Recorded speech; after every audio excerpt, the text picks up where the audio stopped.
An idyllic waterfront neighborhood with a sense of community that we all seem to have lost. Let's talk about the new documentary Happy Campers.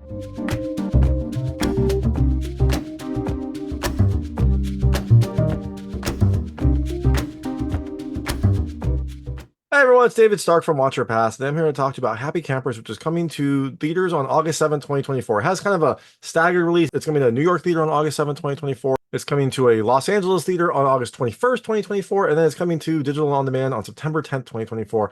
It is a documentary about this like idyllic, wonderful, neighborly coastal city in Virginia that kind of chronicles the last days of this place.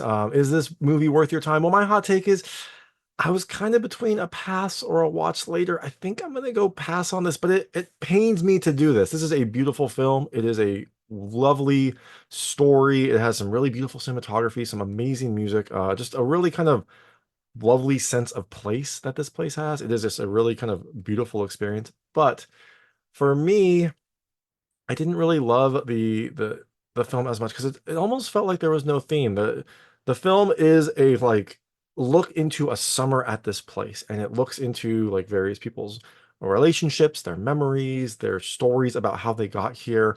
But it almost feels like there's not really a theme. You don't get an overarching narrative in this movie. There's no like opening info about this. I didn't even know where this place was until I like looked at the information about the film and like learned what this where this town was.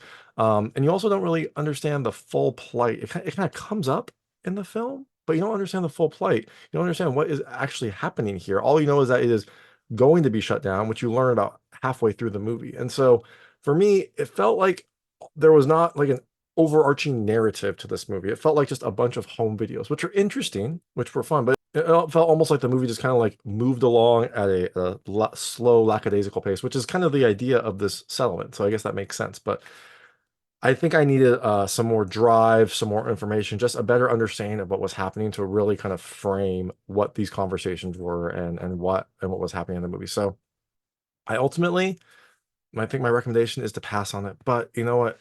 I was really between a watch later or a pass. I think this is a film that is going to speak to very different people. It just didn't speak to me. So I'm gonna tell you a little about the film, a few things I liked, a few things I didn't like. I'm not really gonna go into the ending. It's a documentary, so you don't really need to know what happens in the movie. It's kind of a true story. So this will be a spoiler-free review, and I'll just get in and get out. So in Happy Campers, you have this idyllic Virginia like beach community. It's like a camping ground, and there are a bunch of like RVs and mobile homes that have been set up here. Everyone is living, fairly close to each other, but that's fine because everyone is very nice to each other. There is a just genuine sense of community here. Something that like struck me about this film is like you see these neighbors being very neighborly, being like what you would kind of hope for in a neighborhood that we seem to have lost in America. Like people who are, very open. There are people coming by with like food. Everyone kind of gathers, at the end of the day or at various like locations within this neighborhood to hang out, to talk, to just like enjoy each other's company.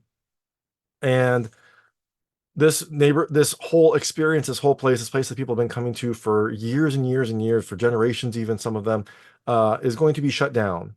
And again, you don't find this out much in the film, but apparently a developer has purchased, I think, the land, I guess. I don't know. I think they purchased the land, and so they are going to shut this place down. And so this film chronicles like the last summer of this community before it gets shut down.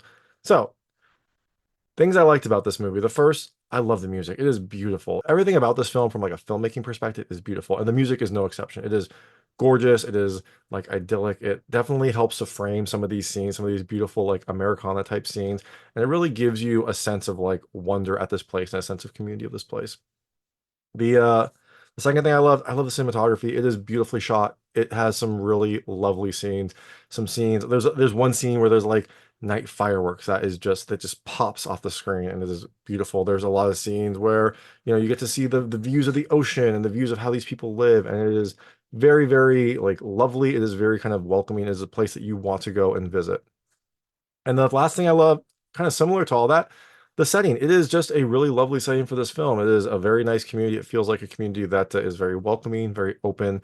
Everyone is very neighborly to each other, which is wonderful to see. It feels like we don't really see that very much anymore. Maybe that's just like the way that our world feels to some people, but to me, it feels like this is a place that we have kind of lost. This like lovely neighborly, everyone knows each other, everyone's looking out for each other kind of world. So all that being said, I've kind of touched on some of these things during this process, but things I didn't love as much about this movie. The first, I kind of felt like there was no theme. And there is a theme, you just kind of have to work to get it. There's no like overarching theme in this movie other than like stories of people who live there and this like chronicling this place before it's shut down.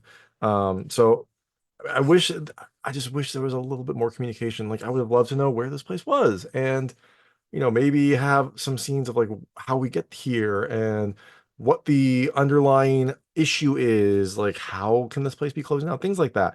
It felt like I was missing all of that. And maybe that's just me. Maybe that's just how I would like to digest this movie, and someone else will just enjoy the experience of being there. But for me, I needed some more framing in this movie. Kind of related to the second thing. It's a similar theme.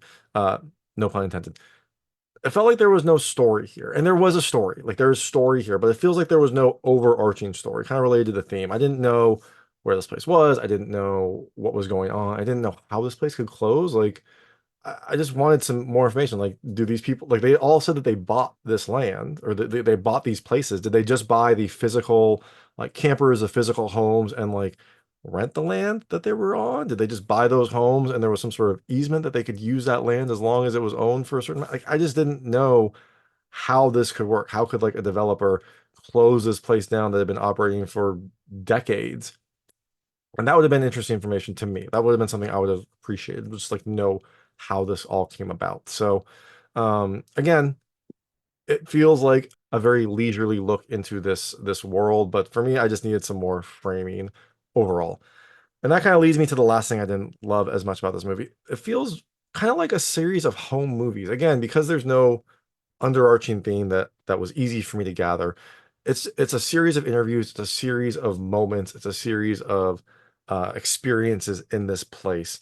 But again, without more framing, it just feels like you are seeing a bunch of home movies. You're seeing like some stories from people, you're seeing some like interactions of people. And for me, it helped me, it made me like not care as much about this overall predicament. So again, it's very tough for me to say this is a pass because I actually love a lot about what this film did. I thought it was just beautifully shot. I thought it was a beautiful overall film.